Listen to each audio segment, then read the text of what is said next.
9월 4일 금요일 창세기 39장 1절로 23절 말씀.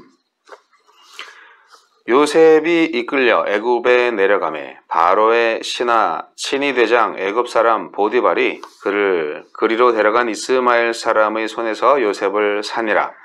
여호와께서 요셉과 함께 하심으로 그가 형통한 자가 되어 그의 주인 애굽사람의 집에 있으니 그의 주인이 여호와께서 그와 함께 하심을 보며 또 여호와께서 그의 범사에 형통하게 하심을 보았더라. 요셉이 그의 주인에게 은혜를 입어 섬김에 그가 요셉을 가정 총무로 삼고 자기의 소유를 다 그의 손에 위탁하니 그가 요셉에게 자기의 집과 그의 모든 소유물을 주관하게 한 때부터 여호와께서 요셉을 위하여 그 애굽 사람의 집에 복을 내리심으로 여호와의 복이 그의 집과 밭에 있는 모든 소유에 미친지라. 주인이 그의 소유를 다 요셉의 손에 위탁하고 자기가 먹는 음식 외에는 간섭하지 아니하였더라. 요셉은 용모가 빼어나고 아름다웠더라. 그 후에 그의 주인의 아내가 요셉에게 눈짓하다가 동침하기를 청하니 요셉이 거절하며 자기 주인의 아내에게 이르되 내 주인이 집안의 모든 소유를 간섭하지 아니하고 다 내 손에 위탁하였으니 이 집에는 나보다 큰 이가 없으며 주인이 아무것도 내게 금하지 아니하였어도 금한 것은 당신뿐이니 당신은 그의 아내임이라. 그런즉 내가 어찌 이 큰 악을 행하여 하나님께 죄를 지으리이까. 여인이 날마다 요셉에게 청하였으나 요셉이 듣지 아니하여 동침하지 아니할 뿐더러 함께 있지도 아니하니라. 그러할 때 요셉이 그의 일을 하러 그 집에 들어갔더니 그 집 사람들은 하나도 거기에 없었더라. 그 여인이 그의 옷을 잡고 이르되 나와 동침하자.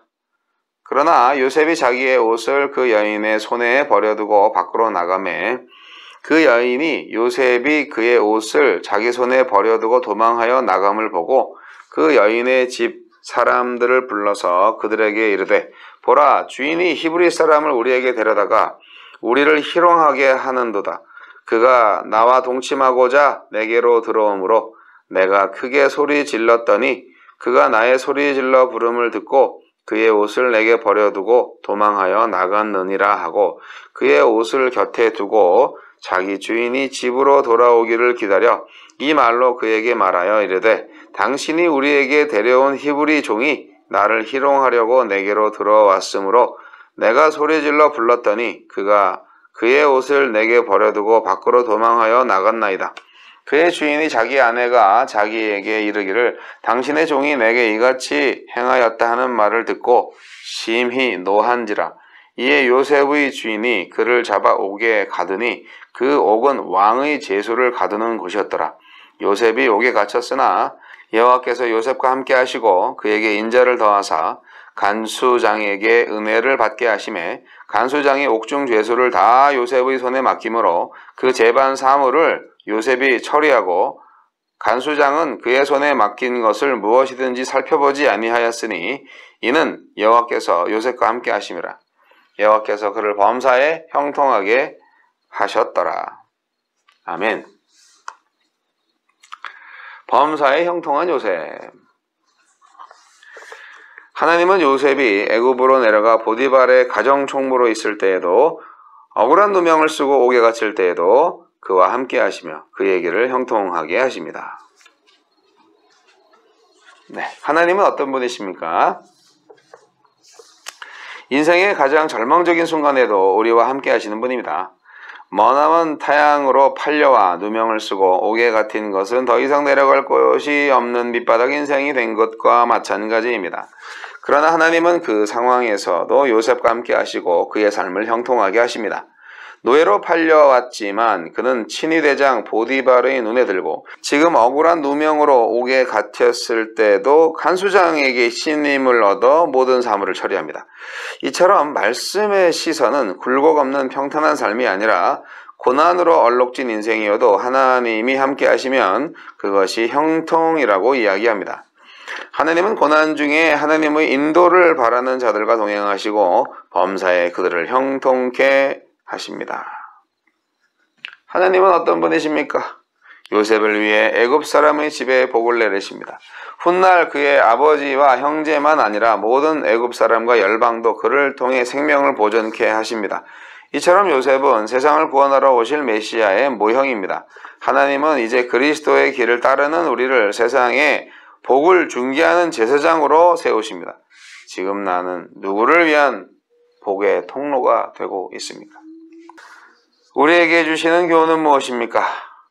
요셉은 보디발 아내의 집요한 유혹을 물리칩니다. 그의 요구는 단순한 유혹이 아니라 절대 권력을 지닌 주인이 힘없는 종에게 내린 명령이기도 합니다. 그럼에도 그는 거듭되는 유혹을 단호히 거절합니다. 자신에게 호의를 베푼 주인 보디발에 대한 신의를 저버리지 않기 위함이고 그가 섬기는 하나님께 범죄하지 않기 위함입니다. 거절하기 힘든 유혹 앞에서 나는 어떤 선택을 합니까? 하나님이 나와 함께 하신다는 것을 믿는 믿음이 유혹과 위기 앞에 굳건한 반석이 되어줄 것입니다. 나에게 주시는 교훈은 무엇입니까? 요셉이 악행을 거부한 결과는 억울한 누명이었고 그가 신의를 저버리지 않은 결과도 부당하게 옥에 갇히는 것이었습니다. 안타깝게도 의인이 부당하게 고난받는 것은 타락한 세상에서 늘 일어나는 일입니다. 그래서 선을 행하면서 사람들의 인정과 환영을 바란다면 누구든 실망하고 좌절할 것입니다. 반면 하나님이 그에게를 인정해 주심을 믿고 고난을 감내하는 의인은 실망하지 않을 것입니다. 공동체의 기도, 세상의 유혹과 폭력에 무릎 꿇지 않고 정직하고 성실한 삶을 살게 하소서. 아멘.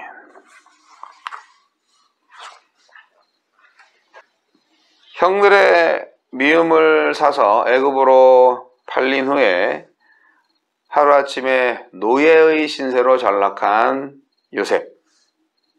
하지만 요셉과 함께 하시는 하나님은 요셉이 모든 일에 형통하도록 인도하십니다.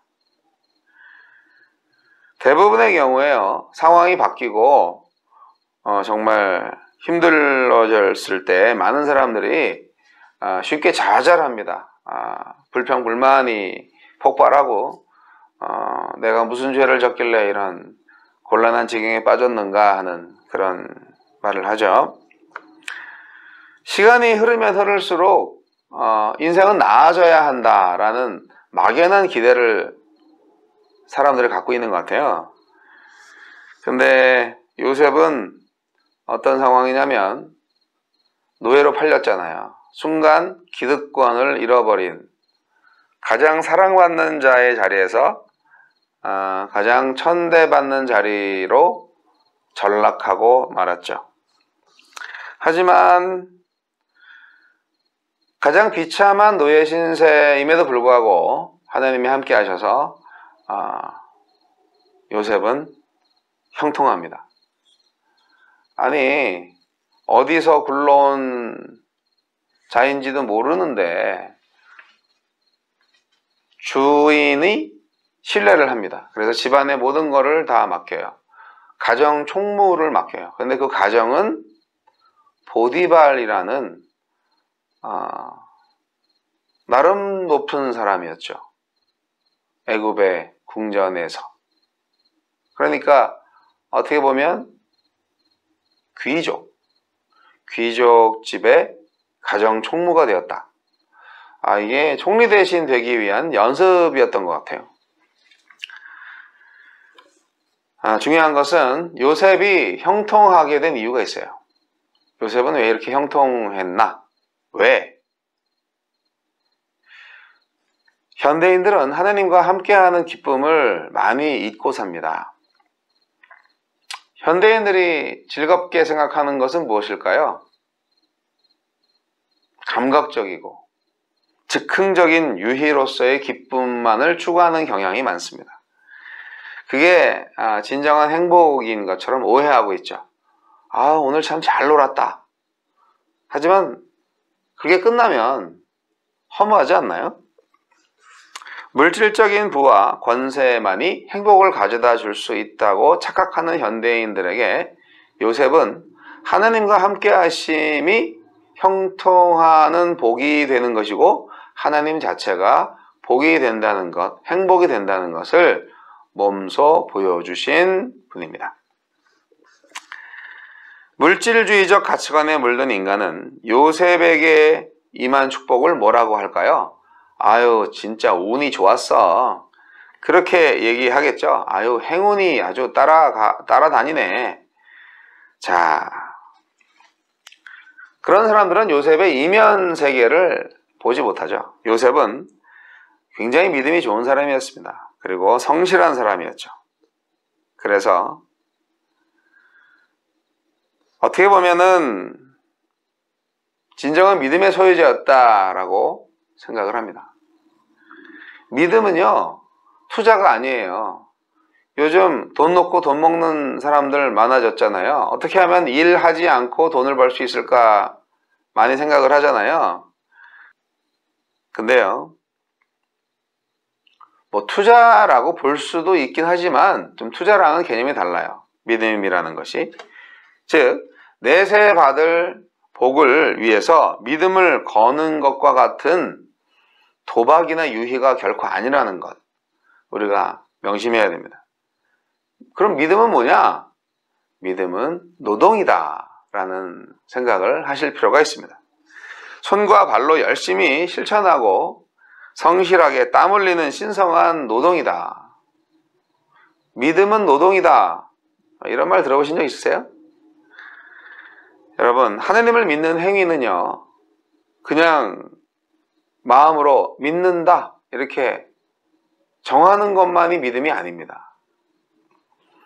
하느님을 믿는 행위는 진정 그리스도의 피와 땀으로 이루어진 가치를 인식하는 데서 그 시작이 가능합니다. 하느님의 복을 받기까지 요셉의 삶 속에 펼쳐진 진정한 믿음의 생활, 그거를 보지 못하면 결코 요셉의 형통함을 제대로 이해하지 못할 겁니다. 현대 이 자본주의 세계에 살고 있는 우리들의 입장에서는. 그래서 빨리 이 세상의 문화, 성공지향주의적 문화, 물질 만능주의, 물질 가치주의, 여기의 문화에서 빨리 벗어나야 됩니다. 그래야 요셉의 형통의 복을 알 수가 있고 누릴 수가 있는 것이죠. 요셉은 시험을 받습니다. 용모가 빼어나고 아름다웠다고 성경이 말하고 있는데, 그래서 보디발의 아내가 유혹을 하죠. 그 젊은 요셉이 유혹을 받습니다. 이거는 어떻게 보면 성적인 욕구만을 대상으로 하는 유혹만이 아니에요. 좀 더 편한 것, 좀 더 좋은 것만을 추구하는 나태함을 일으킬 만도 했고요. 생각해 보세요. 노예의 자리에서 집사장의 자리로 그 지위가 상승했잖아요. 노예는 노예지만 집사장이 된 거잖아요. 그러면 좀 더 높은 지위가 될 수가 있죠. 만약에 보디발의 아내와 동침했다. 그러면 그 아내의 권세를 이용해서 더 큰 부귀 영화를 누릴 수도 있잖아요. 물론 그 집안 안에서. 근데 이런 걸 따져서 하는 게 아니라 요셉은 9절 말씀에도 나와 있는 것처럼 항상 하나님의 존전 앞에서 생활했다. 그렇기 때문에 내가 하나님한테 범죄할 수 없다. 그 고백, 그 믿음의 고백이 우리에게 큰 교훈이 됩니다. 우리도 요셉처럼 유혹의 자리를 떨치고 나가는 용기, 결단이 필요합니다. 요셉은 이 일 이후에 누명을 써서 감옥에 갇히죠. 사실 목숨이 붙어있는 것만으로도 아주 큰 은혜입니다. 아니, 생각해 보세요. 주인의 아내를 범하려고 했다. 어찌 보면 강간미수? 엄청난 죄죠. 그러면 노예 신분이라면 직결 처형이죠. 그런데 보디발은 그를 감옥에 가둡니다. 그것도 보디발이 귀족이었기 때문에, 보디발이 왕의 신하였기 때문에, 그래서 왕의 신하들이 감금당하는 왕의 감옥에 그를 가둡니다. 참 신기하죠? 결국 이것이, 모든 것이 하느님의 섭리였다는 것이죠.